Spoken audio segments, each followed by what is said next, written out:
صدیوں سے پڑی ہے ٹھوکروں میں میت یزید کی. میرے ساتھ سارے مل کر پڑھ لیجئے.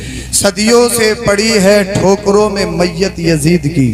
صدیوں سے پڑی ہے ٹھوکروں میں میت یزید کی. زندہ ہے آج بھی کربلا میں نواسا رسول کا.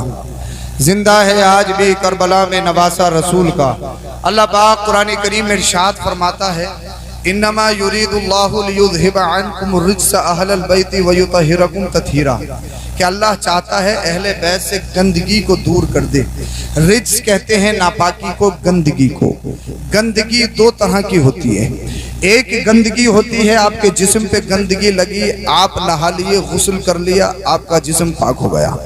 آپ کے کپڑے پہ گندگی لگی، آپ نے کپڑے کو دھویا، پاک کر لیا، پاک ہو گیا.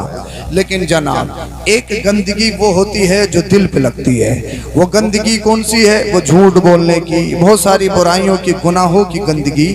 اس لیے کہ حدیث پاک میں ہے دل کالا ہونے لگتا ہے، اور جب دل کالا ہو جاتا ہے تو انسان کو پھر بھائی بھائی نہیں لگتا، باپ باپ نہیں لگتا، ماں ماں نہیں لگتی، بڑوں سے بھی زبان درازی کر لیتا ہے، ماں باپ کی آنکھوں میں آنکھیں ڈال کے بات کر لیتا ہے. اس لیے کہ جب دل تنگ ہو گیا، دل سخت اور کالا ہو گیا، پھر اس کے یہاں کوئی رشتے کی کوئی اہمیت نہیں ہے. مگر جناب آپ نے غسل کیا تو آپ کا جسم پاک ہوا، آپ نے کپڑے کو دھویا تو آپ کا کپڑا پاک ہویا. لیکن جو گندگی آپ کے دل پہ لگی ہے، یہ گندگی کیسے دور ہو؟ یہ گندگی نہانے سے دور نہیں ہوتی ہے.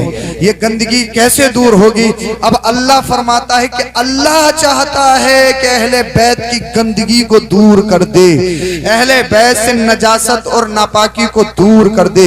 اب مجھے بتائیے اہل بیت کی گندگی، ناپاکی، نجاست کو دور کرنے والا اللہ ہے، اللہ رب العالمین ہے.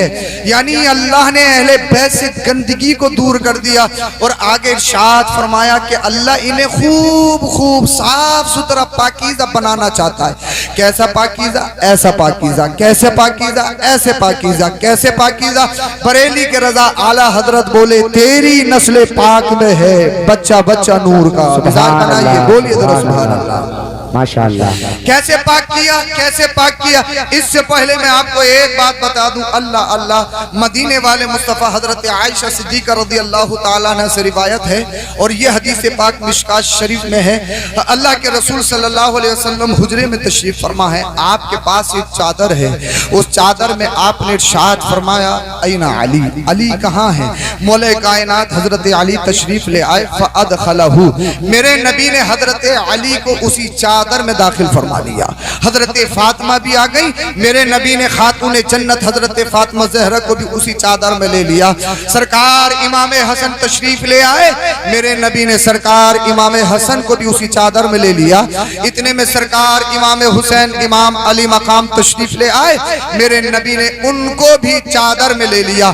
پھر اپنے رب کی بارگاہ میں عرض کی اے اللہ یہ اہل بیت ہیں، میرے گھر والے ہیں. بولو ذرا سبحان اللہ.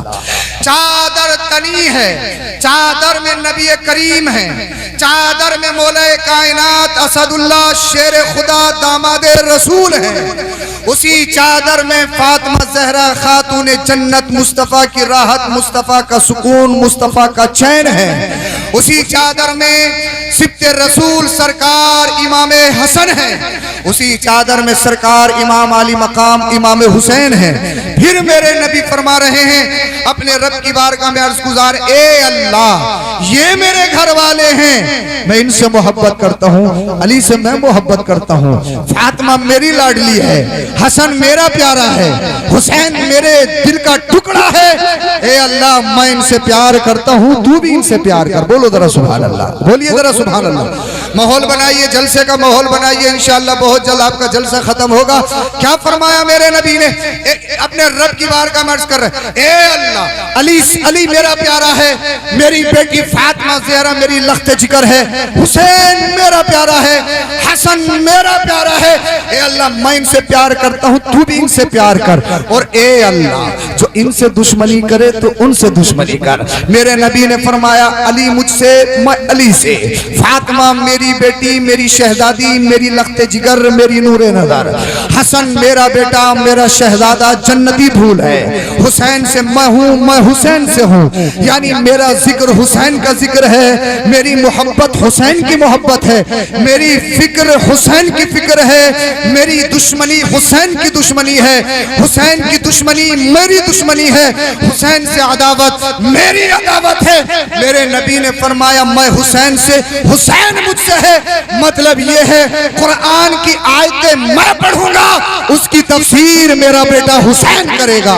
میرے نبی نے فرمایا حسین مجھ سے ہے، میں حسین سے ہوں، یعنی حدیث پاک کے الفاظ میری زبان سے نکلیں گے، لیکن حدیث کی تشریح میرا بیٹا حسین کرے گا، اس لیے کہ میرا ذکر حسین کا ذکر ہے، میری فکر حسین کی فکر ہے۔ اللہ اللہ اب رب فرماتا ہے کہ اللہ نے ان کو پاک کر دیا، اور کیسا پاک کرا، کیسا پاک کرا، کیسا پاک کرا، ایسا پاک کرا، ایسا پاک کرا، حضرت سرکار امام حسن دنیا میں تشریف لائے۔ اب یہ دنیا کا قاعدہ ہے، سسٹم ہے، اگر کسی عورت کے یہاں پر بچے کو جنم ہو، بچے کی ولادت ہو، تو عورت کے لیے اللہ کی طرف سے چھوٹ ہے کہ وہ اسی وقت نماز نہیں پڑھ سکتی، اللہ کی طرف سے قدرتی طور پر اس کو چھوٹ دی گئی ہے کہ وہ نماز نہیں پڑھے گی، لیکن سرکار امام حسن تشریف لائے، کچھ ہی دیر کے بعد میں اللہ فاطمہ زہرا خاتون جنت، میرے مصطفیٰ کی راحت، مصطفیٰ کا سکون، جن کے بارے میں نبی نے فرمایا فاطمہ بدعۃ منی، فاطمہ میرے جگر کا ٹکڑا ہے، فاطمہ میری جان ہے، فاطمہ میری روح ہے، فاطمہ میری تسکین ہے، نماز پڑھ رہی ہیں۔ اب کسی خاتون نے اس بات کو نوٹ کیا جب بچے کی ولادت ہوتی ہے تو عورت فوراً نماز نہیں پڑھتی ہے، اس کے لیے اللہ کی طرف سے چھوٹ ہے۔ اللہ دوڑتی ہوئی مدینے والے مصطفیٰ کی بارگاہ میں پہنچی، یا رسول اللہ، قدرتی طور پر نیچرل یہ ہر عورت میں پایا جاتا ہے، جب بچے کا جنم ہو، بچے کی ولادت ہو تو وہ نماز نہیں پڑھ سکتی، مگر ہم نے دیکھا تمہارے بیٹی کے گھر میں ایک شہزادہ آیا ہے، امام حسن تشریف لائے ہیں، مگر کچھ ہی دیر کے بعد میں نماز کا وقت ہو گیا، آپ کی لخت جگر نور نظر حضرت فاطمہ نماز پڑھ رہی ہیں، اللہ کرے سمجھ میں آ جائے، بولیے ذرا سبحان اللہ۔ حضرت فاطمہ زہرا نماز پڑھ رہی ہے، اللہ میرے نبی نے ارشاد فرمایا اے خاتون، میری بیٹی کو اور بیٹیوں کی طرح مت سمجھنا، جب سے دنیا بنی ہے دنیا قائم رہے گی، نہ جانے دنیا میں کتنی عورتیں آئیں اور آتی رہیں گی، سب کا سسٹم، سب کا نظام الگ ہے، مگر میری بیٹی فاطمہ زہرا خاتون جنت کو دیگر خواتین کی طرح مت سمجھنا۔ پھر عرض کی یا رسول اللہ کیا سمجھا جائے؟ آقا نے فرمایا سنو، میری بیٹی فاطمہ جنت کی کلی ہے، بول دو ذرا سبحان اللہ، میری بیٹی فاطمہ جنت کی کلی ہے، اور اس کلی پہ تو پھول حسن و حسین کی صورت میں شکل میں کھلے ہیں، انہیں عام بچہ مت سمجھنا، انہیں عام بچہ مت سمجھنا۔ یا رسول اللہ کیا سمجھا جائے؟ فرمایا میرے نبی نے ان کی ماں فاطمہ، ان کی ماں فاطمہ جنت کی کلی ہے، اور اس کلی پہ تو پھول حسن و حسین کی شکل میں جو کھلے ہیں وہ جنتی پھول ہے، نہ کلی کا جواب ہے نہ حسن و حسین کا جواب ہے۔ نعرہ تکبیر، نعرہ رسالت، مسلک اعلی حضرت، فیضان اعلی حضرت، فیضان شہدائے کربلا، ماشاءاللہ ماشاءاللہ ماشاءاللہ۔ اگر آپ سننے کے لیے تیار ہو گئے تو پھر میں آگے بڑھتا ہوں۔ اللہ نے فرمایا کہ اللہ نے اہل بیت کو پاک کر دیا، اب کیسا پاک کرا، کیسا پاک کرا دیکھو تو صحیح۔ دنیا میں بہت سارے لوگ نبی ہماری طرح، نبی ہماری طرح، نبی ہماری طرح، ابے سن تو صحیح، ہوش کے ناخن تو لے، ذرا مصطفیٰ کے گھر والوں کی ہسٹری تو پڑھ، قرآن کریم کی آیت تو پڑھ، اور اس کی تفسیر تو پڑھ۔ ارے دنیا کی ساری بیٹیاں مل کر مصطفیٰ کی بیٹی کی طرح نہیں ہو سکتی ہیں، تو بتاؤ مصطفیٰ کی طرح کیسے ہو سکتے ہیں؟ تبھی تو اللہ حضرت بولے تیری نسل پاک میں ہے بچہ بچہ نور کا، تو ہے اہل نور تیرا سب گھرانہ نور کا، تو ہے اہل نور تیرا سب گھرانہ نور کا۔ اللہ